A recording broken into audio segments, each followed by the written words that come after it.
we're going to start with this main event of the evening. Fantastic fight. You've got a blood feud here between two guys that both have, at times been unheralded, right? If you had said 18 months ago that there was going to be a title fight in the UFC between Sean Strickland and Dricus Du Plessis, not sure how many people would have bought that. But I've been keeping my eye on Dricus Du Plessis for a long time. I thought he was a real prospect in the division. He was the one that panned out. I kind of had my eye on Imavov. I had my eye on Andre Muniz. And, Imavov kind of stalled a little bit. He's had some wins. He's had some losses, definitely went on a meaningful win streak. But kind of the fights that have mattered over the years, he's found a way to fall short in some of those opportunities. On the other side, Dricus Du Plessis, he's come up aces time and time again, producing a 6-0 record so far in the UFC. And there's definitely been moments of worry, right? I said after the Darren Till fight, I saw fade-worthy tendencies from him. But matchmaking is everything in this sport, in this organization. I think we saw that a little bit last week. I think we certainly saw that in this, career, right? You look at Dricus Du Plessis, he comes in against Marcus Perez, who, ended up being a pillow fighter professionally. We wish him all the best, but didn't really pan out in the UFC long-term. Trevin Giles, a guy that's had an up and down record. He's certainly been a tough out for a lot of fighters, but he's also a guy that's bounced back and forth between 185 and 170, maybe not a traditional middleweight in that sense of the word. And he did struggle in the middleweight division, keeping that 15-minute pace and going shot for shot with a lot of these guys.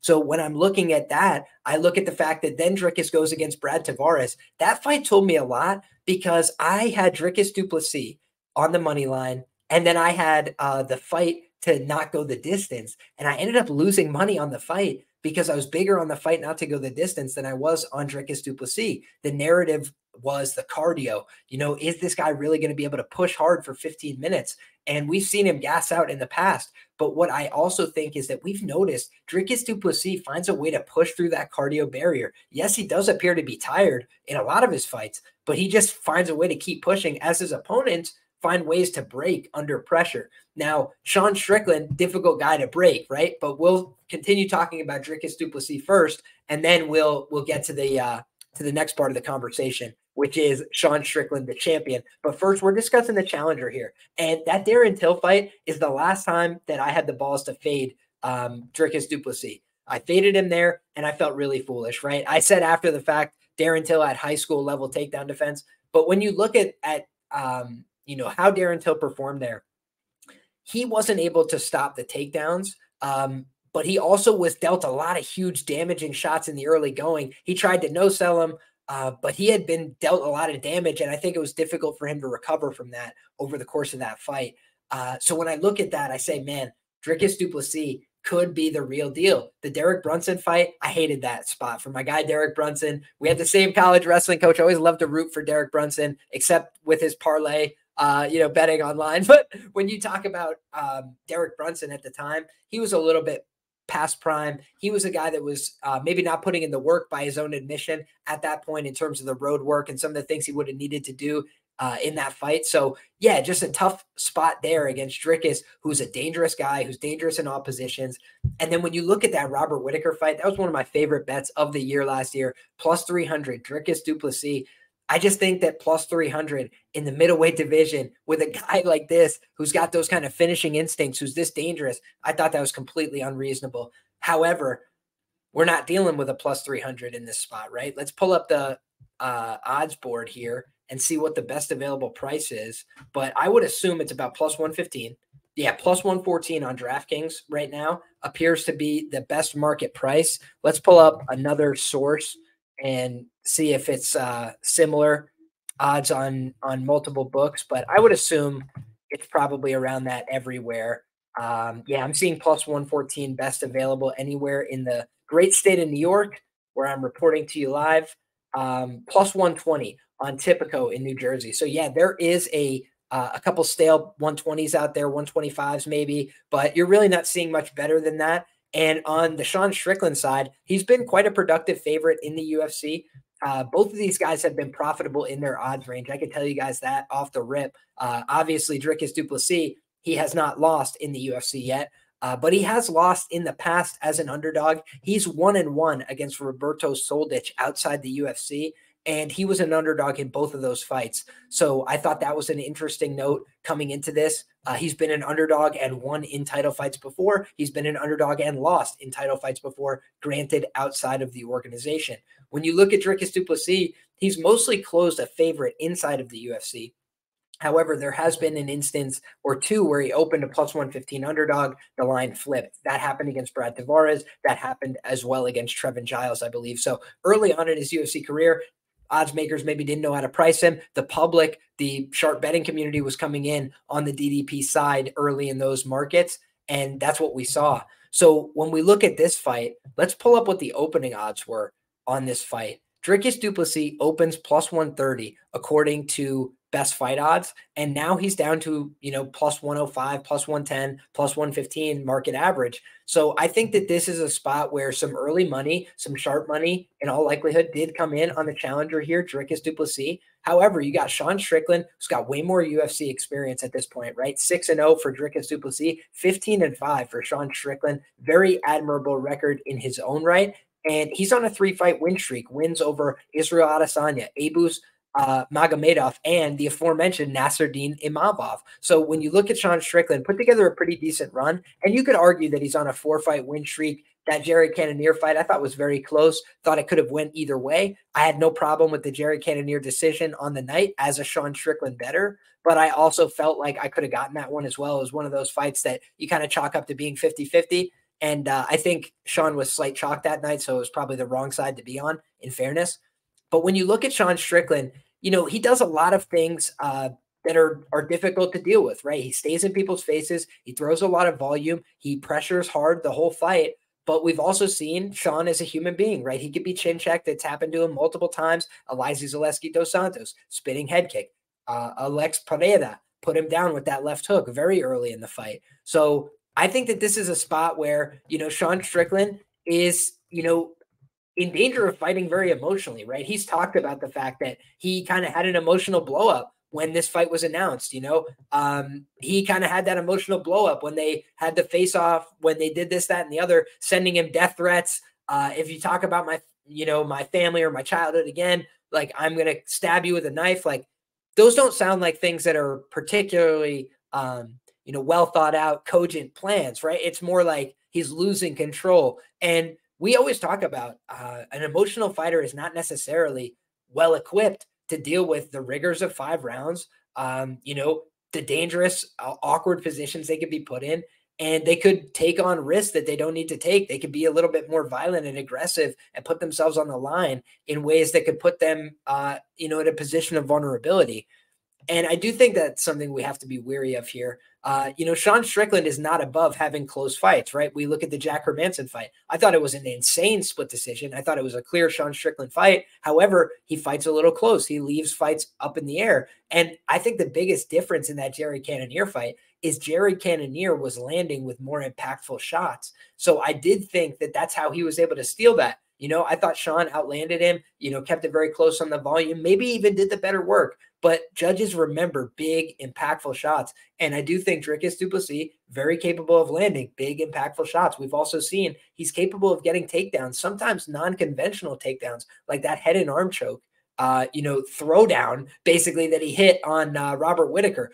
There wasn't all that much technical about it, but the guy is a gorilla in terms of his strength. He looks like he's on every supplement known to mankind. So I do think that DDP is not somebody to be slept on or trifled with in any way. However, I understand why some people like the Sean Strickland side. They're saying to themselves, man, this guy's got 20 UFC fights. More often than not, 75% of the time, he's coming up aces. I'm getting a pretty cheap price against the new shiny toy, right? A lot of people like Dricus Du Plessis. They like what he's bringing to the table. They like the way that this guy is able to, finish fights. And Sean Strickland's a little bit more of a decisionator, right? He's got sometimes, depending on your perspective, an off-putting personality. And some of those things could create betting value, right? Sean Strickland is in danger of closing at a pick'em price with, his opponent here, and he is the reigning champion. He did defeat Israel Adesanya, which I would argue is the best win between these two guys. However, what was the win like for Dricus Du Plessis over a former champion and Robert Whittaker? He absolutely put him away. He made it look easy. He dominated the fight, in my humble opinion. And I think that Dricus Du Plessis deserves a lot of credit and respect for that as well. One of the harder fights in the division. I didn't think it was, necessarily like a great spot for Dricus. I just thought that the price was crazy. Whereas, this is a spot where I certainly think both guys have a path to victory. But I think people are fooling themselves if they don't believe that Dricus Du Plessis has an ability to get this fight potentially to the ground.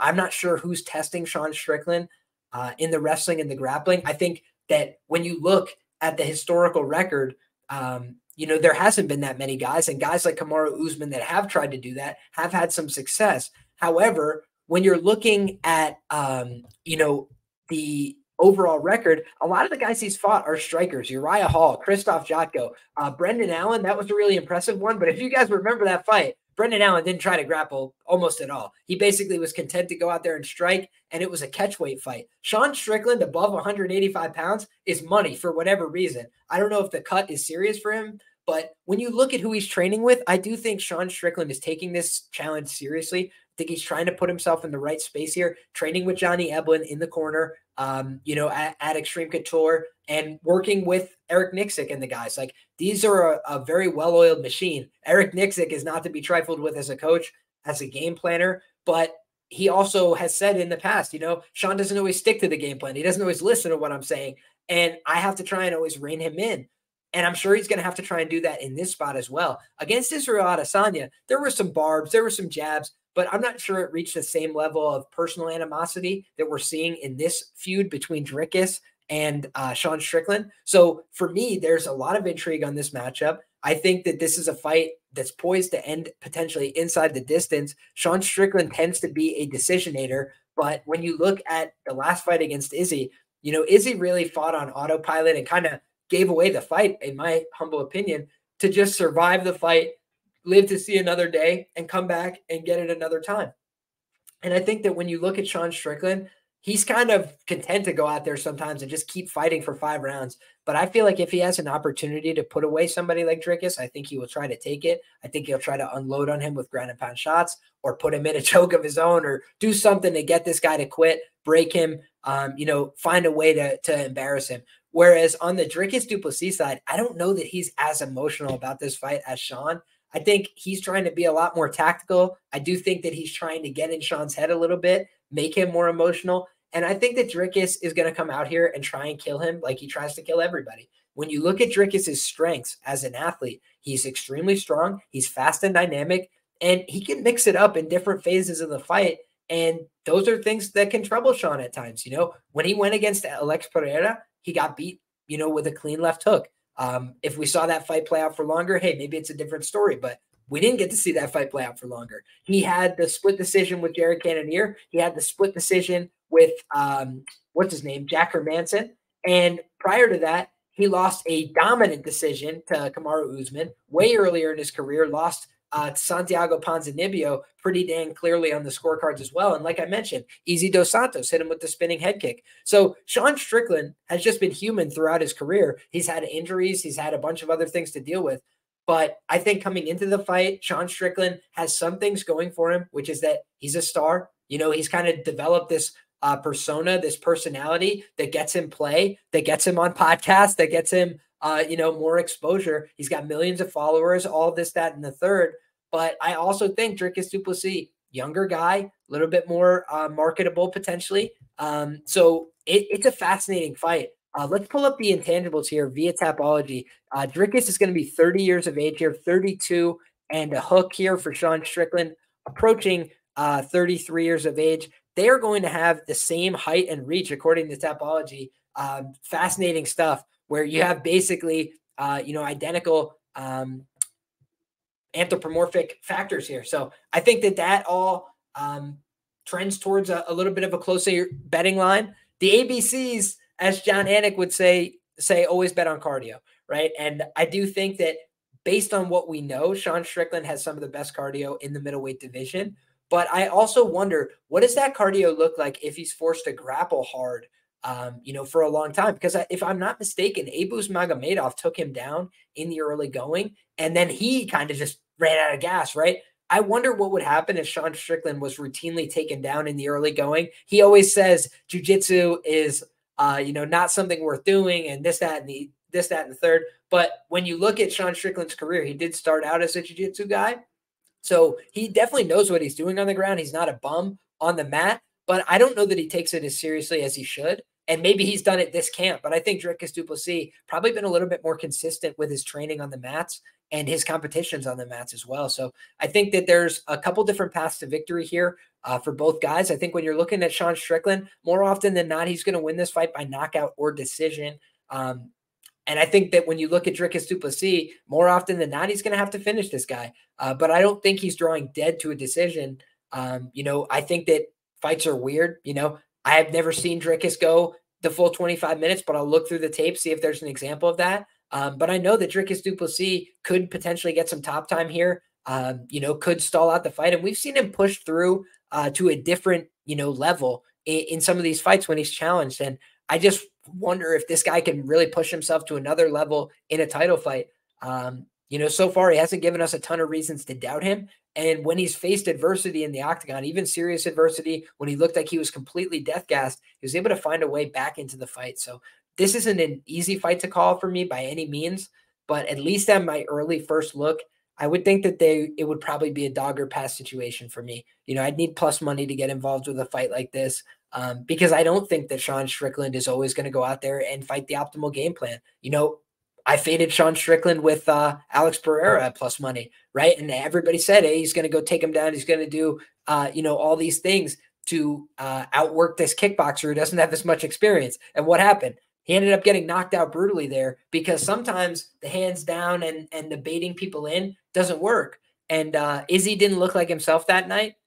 He's getting a little bit older. He's getting up there in age. Maybe he didn't train as seriously. Maybe he thought, this is going to be an easy one against Strickland, and he didn't prepare as hard as he should have. But I think that DDP is going to leave no stone unturned and try and put everything into this camp to win the belt. So for me, feels like a dog or pass situation. But again, I can't blame people that are saying, hey, with a champion that's got this kind of cardio at this price, I just got to take it. Fair play. But for me, I like my guys that can go out there and get a finish, that are super dangerous fighters. And I think Dricus Du Plessis is those things. Plus, I remember they brought him in for that Adesanya face-off. They wanted to get this guy a title shot, wasn't able to make it happen. So I think that Dricus Du Plessis is somebody that the UFC has also had their eye on as a very talented guy on the way up. So shout out to everybody who's rocking with us in the chat. We got a ton of sharp people with us here as well.